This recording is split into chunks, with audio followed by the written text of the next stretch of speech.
Para la clase número 6, animación o principios de animación, siempre debemos tener en cuenta que la animación es el movimiento o la transformación de los diferentes elementos que tenemos dentro de una escena. Animar significa que lo que vemos no va a ser estático, sino que va a tener un movimiento en el espacio de la pantalla o en el ambiente virtual 3D en el que trabajemos. Para trabajar animación en AFX, siempre creamos nuestra composición primero. En la composición metemos los diferentes actores, en este caso será un sólido, y trabajamos con el editor gráfico con el que podemos editar la línea de tiempo como si fuera una spline normal. Es decir, si yo quiero transformar la opacidad de 0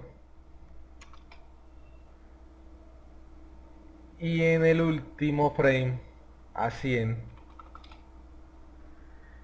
como ven, podría modificar la línea, podría agregarle, acortarla,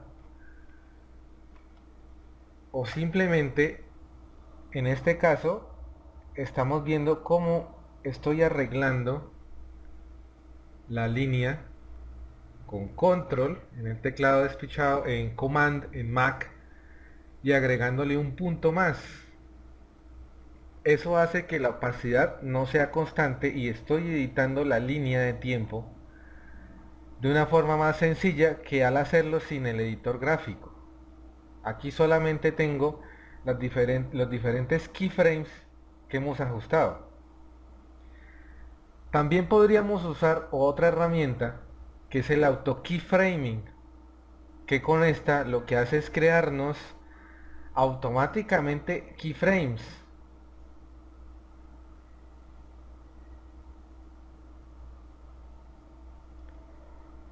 Esta herramienta necesita muchos recursos, no solamente usará el poder del procesador, sino que usará la RAM para generar los keyframes automáticos. En mi caso personal, yo no la uso, por la sencilla razón de que no tengo hardware para controlarla.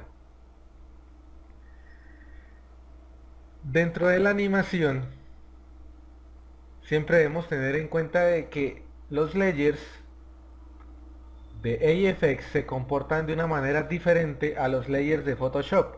Mientras los layers en Photoshop son tomados como efectos, los layers de AFX simplemente son eso, capas. Por lo tanto, si yo agrego más capas, en este caso agregaré una negra, tengo que decirle cuál es el parent o el padre de ese layer, que perfectamente podría decirle que es el sólido blanco. Al ser el sólido blanco el parent, si yo moviera el sólido blanco, el sólido negro también se movería. Pero en este caso, pues, lo único que quiero mostrarles es las dos herramientas de parenting. El menú, donde pueden escoger el layer de emparejamiento, o pueden usar el Pick Whip, que es esta herramienta. Con esta herramienta podemos justificar a quién queremos poner como padre. Si agregara más layers, de otro color por supuesto,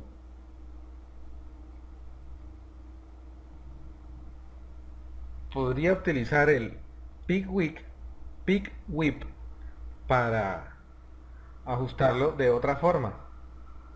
Es muy sencillo, no hay ningún complique ni nada por el estilo.